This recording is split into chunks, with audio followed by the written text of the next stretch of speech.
अजमेर में आज राजस्थान राज्य पथ परिवहन निगम की माखुपुरा स्थित कार्यशाला पर भारतीय मजदूर संघ एवं मंत्रालय अधीनस्थ कर्मचारी महासंघ ने सरकार के खिलाफ दूसरे चरण में प्रदर्शन किया।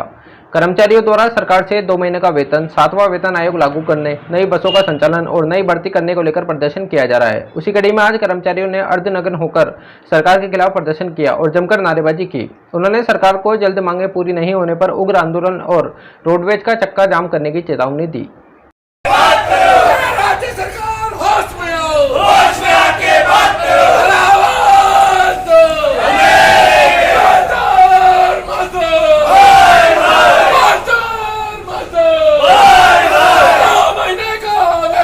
विजय सिंह चौहान मेरा नाम है और मैं यहाँ शाखा सचिव हूँ।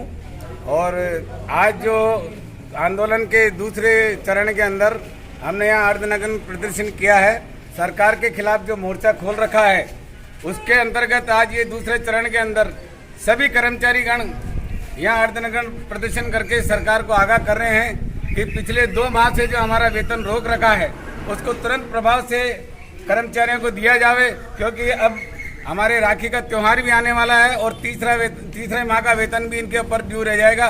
तो हमारी मांग यही है कि समय पे वेतन देवें, 7वां पे कमीशन लागू करें, कर्मचारियों की भर्ती करें, नई रोडवेज बसें बेड़े में शामिल करें और जितने भी रिटायरमेंट कर्मचारी हैं उनका बकाया भुगतान है उनको तुरंत प्रभाव से दिया जावे।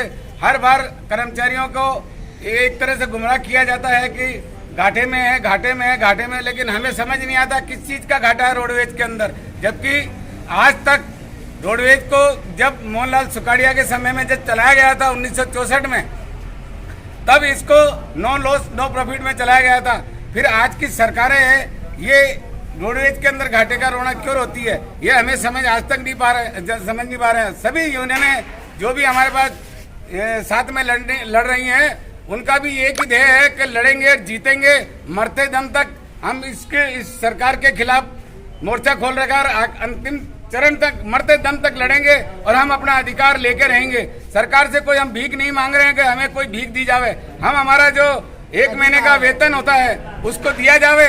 जो महीने भर हम जो मेहनत करते हैं उसका मेहनताना मांग रहे, कोई इनसे कर्ज नहीं मांग रहे, परंतु सरकार के कान पे जू नहीं रेख रही है। पता नहीं किस तरह से क्या कभी अभी पता नहीं कौन क्या है कि 70 करोड़ डाल दिया, 80 करोड़ डाल दिया। इस सरकार के ही आदमी हैं जो इस तरह की गुमराह कर रहे हैं, लेकिन अभी तक कोई फंड नहीं जारी किया गया। हम सरकार से पुनः आग्रह करते हैं, हाथ जोड़ के विनय करते हैं, नहीं तो हमारे को लड़ना तो आता ही है, क्योंकि पिछले 5 साल तक हमने वसुंधरा सरकार से लड़ाई लड़ी थी और अभी इनको तो 2.5-3 साल में सरकार की जमीन हिला के रख देंगे और सरकार को ये वापस मुंह देखने के लिए काबिल नहीं रहेंगे कि वापस आना भी है कि नहीं आना है। और इसी के साथ के अंदर अगला जो भी आंदोलन होगा हम उसको तन मन धन से पूरा करेंगे और कर्मचारी सब हमारे साथ के अंदर है। नहीं किया जाता है सरकार की तरफ से, नहीं करने का तो कोई कारण ही नहीं है। आगे की क्या आपकी रणनीति रहेगी? हाँ, नहीं करने का तो कोई कारण नहीं है सरकार के पास में, क्योंकि हम तो उनको कमा के दे रहे हैं। हम इतना कमा के दे रहे हैं कि पहले हमारा 65 और 35 का रेशियो था, आज हम 68 और 78 के ऊपर पहुंच गए। उसके बाद सरकार समय पे वेतन नहीं दे रही है। 7वां पे कमीशन किस पे लागू किया है इन्होंने? उनके ऊपर लागू किया जिनका कोई उत्पादन नहीं है। मास्टरों का क्या उत्पादन है, पुलिस वालों का क्या उत्पादन है, बोर्ड ऑफिस का क्या उत्पादन है, नगर परिषद का क्या उत्पादन है, मगर रोडवेज तुम्हारे को कमा के दे रही है और सरकार के नुमाइंदे बैठा रखे हमारे पे, CMD सरकार का और MD सरकार का और FA सरकार की, EDT सरकार का, EDA सरकार के, तो उनको समय पे वेतन मिल जाता है। यही 5 आदमी हमारे रोडवेज के सरकार के रोडवेज में शामिल है। अब इनको ये चाहिए कि कर्मचारियों की कौन सी मांगे जिनको जायज है, जिनको पूरा किया जाए। क्यों नहीं करती सरकार?